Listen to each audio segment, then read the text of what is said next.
En la inmersión a fondo de hoy ponemos sobre la mesa un documento que es verdaderamente singular. Ujú. Sí, sin duda. Vamos a examinar un artículo muy exhaustivo publicado en Patreon por un autor que usa el seudónimo KULT. Y bueno, el texto lleva un título que no deja indiferente a nadie, ni EUE, ni Irán, China gana. Un título fuerte, desde luego. Totalmente. Nuestra misión durante los próximos minutos es desgranar una tesis geopolítica audaz sobre esta reciente guerra de 40 días entre Estados Unidos y Irán. Sí. Y entender cómo, según este análisis, pues la arquitectura del poder global podría estar cambiando bajo nuestros pies mediante una estrategia que nadie se esperaba. Aunque antes de entrar en la mecánica de esta tesis, es imprescindible establecer un terreno de juego estrictamente analítico. Claro. Porque esta fuente contiene afirmaciones geopolíticas de altísimo voltaje, con conclusiones muy específicas sobre el papel de Washington, Teherán y Pekín. Ojo, que nosotros no nos posicionamos. Exacto. Nuestro objetivo no es emitir juicios de valor, ni tomar partido, ni validar políticamente las visiones expuestas por el autor. Eso es. El propósito es operar como guías imparciales, desarticulando los argumentos presentados en el texto original para comprender a fondo cómo funciona la maquinaria lógica que se nos plantea. Y vaya maquinaria. Lo que capta la atención inmediatamente de este texto es una estadística que, parece desafiar toda lógica bélica. Ya, es impactante. Se nos presenta un escenario donde mientras dos naciones sufrían un desgaste humano y económico absolutamente abrumador en el frente, el supuesto vencedor absoluto de este conflicto no disparó ni un solo misil. Ni uno. De hecho, el autor sostiene que este actor logró su victoria gastando, de forma literal, el equivalente a 26 llamadas telefónicas. Es increíble. Vale, vamos a desgranar esto. Porque para asimilar cómo alguien gana una guerra a esa escala, sin enviar tropas al frente, el texto exige abandonar por completo la noción tradicional de lo que es un campo de batalla. Sí, el autor define esta dinámica como el triple juego. Sugiere que el error estructural es evaluar el conflicto exclusivamente en términos de fuerza bruta. O sea, mirar solo un tablero. Exactamente. Estados Unidos operaba en el nivel militar clásico, despliegue de portaaviones, bombardeos tácticos. Lo de siempre, claro. Y por su parte, Irán operaba en el nivel de supervivencia asimétrica. Su objetivo primordial era mantener cerrado el estrecho de Hormuz para estrangular el comercio. Ya. Pero China, según la fuente, no jugaba a ganar el conflicto armado, jugaba a gestionar los tres tableros simultáneamente: el militar, el diplomático y el económico. Pues empezando por el tablero militar, la ironía es fascinante. Porque a nivel diplomático y público, la postura china fue de una neutralidad inquebrantable, pidiendo paz y todo eso. Sí, siempre pidiendo estabilidad. Sin embargo, el artículo detalla una realidad paralela en la sombra. Una vez iniciados los combates, embarcaciones iraníes, bajo fuertes sanciones, viajaron desde puertos chinos cargadas con perclorato de sodio. Y para entender el impacto de esto, hay que saber que el perclorato de sodio no es, una materia prima cualquiera. No, ¿qué va? Es el ingrediente crítico e indispensable para fabricar cohetes de combustible sólido. O sea, un salvavidas logístico. Totalmente. La elección de suministrar precisamente ese material ilustra el mecanismo de la estrategia. Los cohetes de combustible sólido se pueden almacenar listos para disparar. Claro, no hay que prepararlos en el momento. Exacto, lo cual es vital para ejecutar tácticas de enjambre con poco tiempo de reacción. Madre mía. A esto, el autor suma que los sistemas de radar y la tecnología de navegación china fueron determinantes para coordinar esos ataques con drones y evadir las interferencias de Estados Unidos. Pero a ver, la genialidad sombría de este movimiento, como argumenta el texto, radica en la intención, ¿no? Sí, porque el objetivo de Pekín jamás fue que Irán aplastara militarmente a Estados Unidos. Es que eso es logísticamente improbable. Claro, el objetivo era dotar a Irán de la capacidad justa para prolongar la guerra, para hacerla increíblemente costosa. Vamos, la creación calculada de un agujero negro financiero. Exacto. Cada día que el Pentágono gastaba miles de millones de dólares en interceptores, en reponer munición en Oriente Medio, pues será un día de ventaja competitiva para su rival en el desarrollo de semiconductores o inteligencia artificial. Es un desgaste inducido desde fuera. Sí, lo que facilita enormemente la transición al segundo tablero del que habla el autor, que es el diplomático. Eso es. Porque mientras se aseguraba la resistencia militar por la puerta de atrás, por la puerta principal, se preparaba el escenario para la paz. Ujú. El 31 de marzo se anuncia un plan de paz de 5 puntos, pero el matiz crucial es quién lo anuncia. Claro, es una iniciativa conjunta entre China y Pakistán. Pakistán, fíjate. Sí, la fuente subraya la importancia de esta asociación. Pakistán es la piedra angular del proyecto de la Franja y la Ruta, con decenas de millones de dólares en inversiones chinas. Ya están atados económicamente. Totalmente. El texto describe cómo el canciller pakistaní voló directamente a Pekín para orquestar la maniobra. Wow. Y es en este punto preciso donde entran en juego esas famosas 26 llamadas telefónicas del canciller chino, Wang Yi. Las 26 llamadas de las que hablábamos. Tras esas llamadas y la mediación formal de Pakistán, se sella el alto el fuego. La percepción global se transforma en cuestión de horas. Es que hasta The New York Times, Bloomberg e incluso Trump acabaron reconociendo la intermediación decisiva de Pekín. Sí. Aquí es donde se pone realmente interesante. Si se piensa en una analogía, a ver, es como imaginar a dos grandes apostadores en un casino arruinándose en una partida de póker a cara de perro, Ujú. subiendo las apuestas hasta quedarse sin liquidez.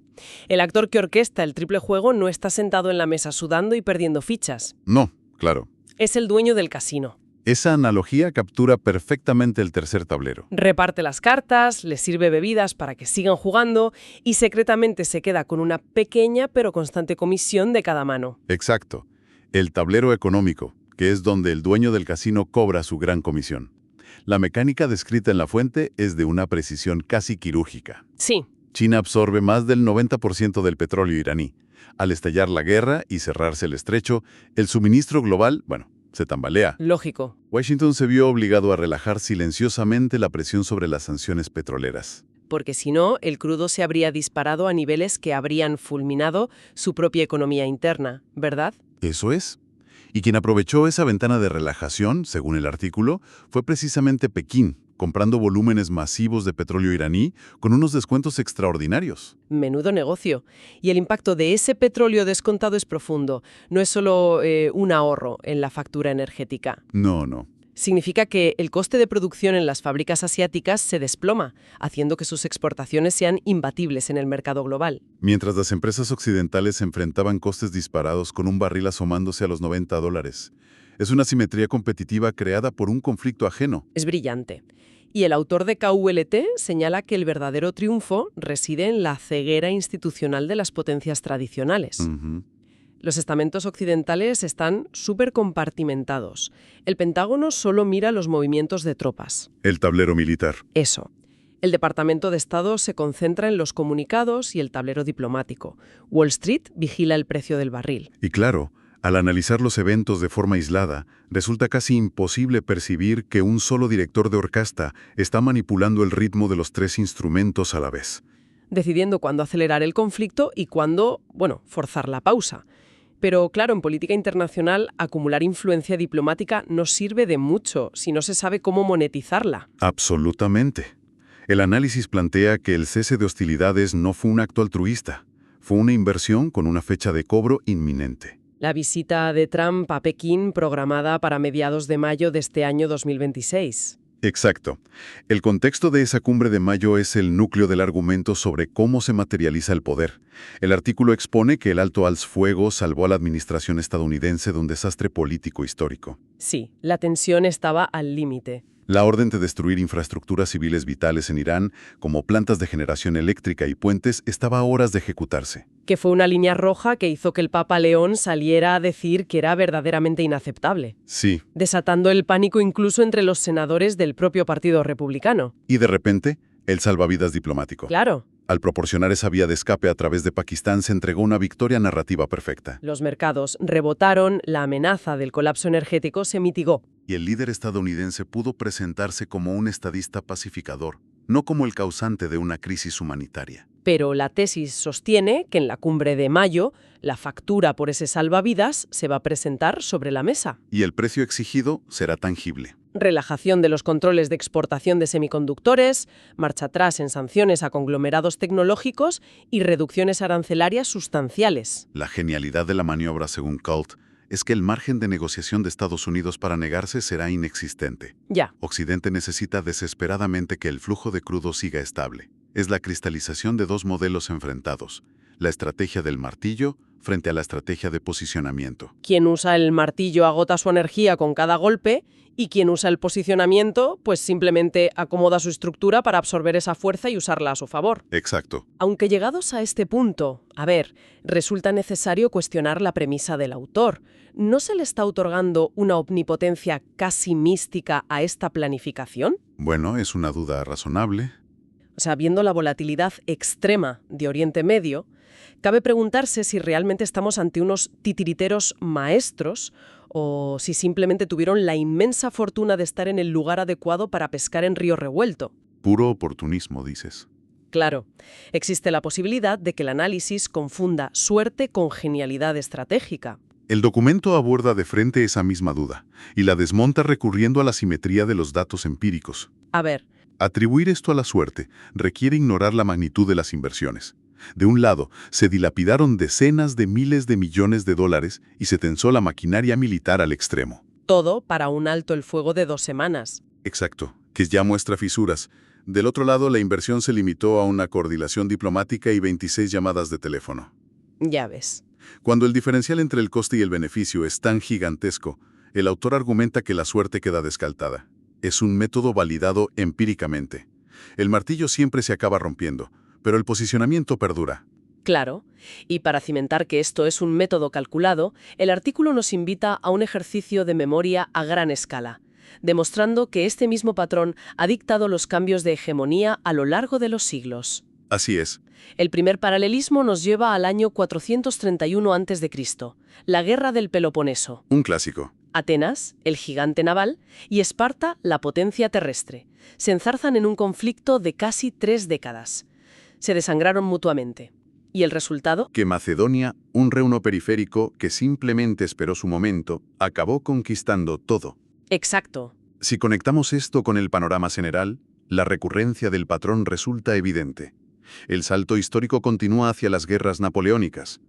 Entre 1803 y 1815. Mientras Francia y Gran Bretaña consumían a toda una generación en los campos de batalla europeos, al otro lado del océano, una joven nación aprovechaba el apudo financiero francés. ¿Estados Unidos? Comprando el inmenso territorio de Luisiana por una fracción de su valor. Duplicaron su tamaño sin disparar un mosquete en Europa. Sentando las bases para dominar el siglo XIX. Y el paralelismo hoy es directo. Mientras los recursos occidentales se queman en el desierto, la estrategia de posicionamiento financia puertos en África y compra minas en el sur global. Exactamente. Es la aplicación de los principios del judo a la geopolítica. Si el oponente embiste, tú usas su propio impulso para derribarlo. Y el artículo presenta el ejemplo más reciente de esta táctica en los años 80 con la guerra afgano-soviética. Claro. Esa es la pieza central del argumento histórico del autor.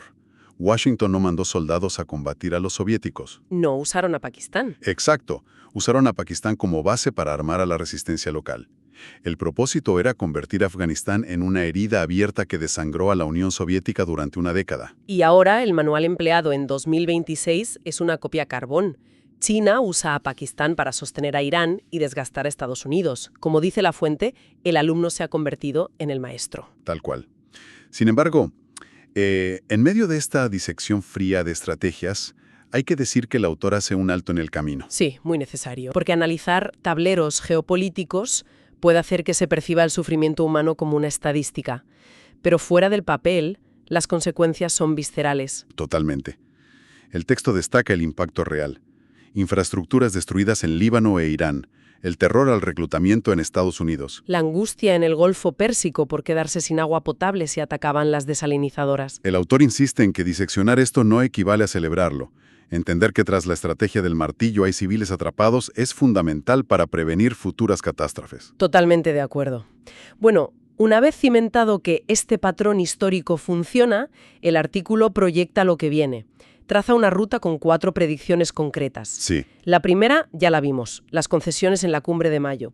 La segunda se sitúa a 6 meses vista. Se formalizará una expansión masiva del acuerdo estratégico firmado en 2021. Valorado en $400.000 millones. Lo que significa reactivar a lo bestia la nueva ruta de la seda.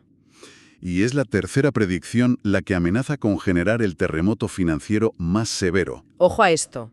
El autor fija 12 meses para la aceleración definitiva del petro-yuan. 12 meses. La argumentación se basa en la pérdida de credibilidad. Los estados del Golfo han visto a Estados Unidos fracasar durante 40 días en reabrir el estrecho. Mientras China lograba detener la guerra. Exacto. Esto lleva a Riad a un cálculo pragmático: depender de quien inicia conflictos o asociarse con quien construye vías férreas y fuerza la paz. La predicción es que pronto comenzarán a liquidar entre el 10 y el 20% de su petróleo en moneda china. Sí. Entonces, ¿qué significa todo esto? O sea, si el artículo acierta, ¿cómo se traslada esto a la realidad diaria del ciudadano medio? Lo fascinante aquí es que el impacto sería directo.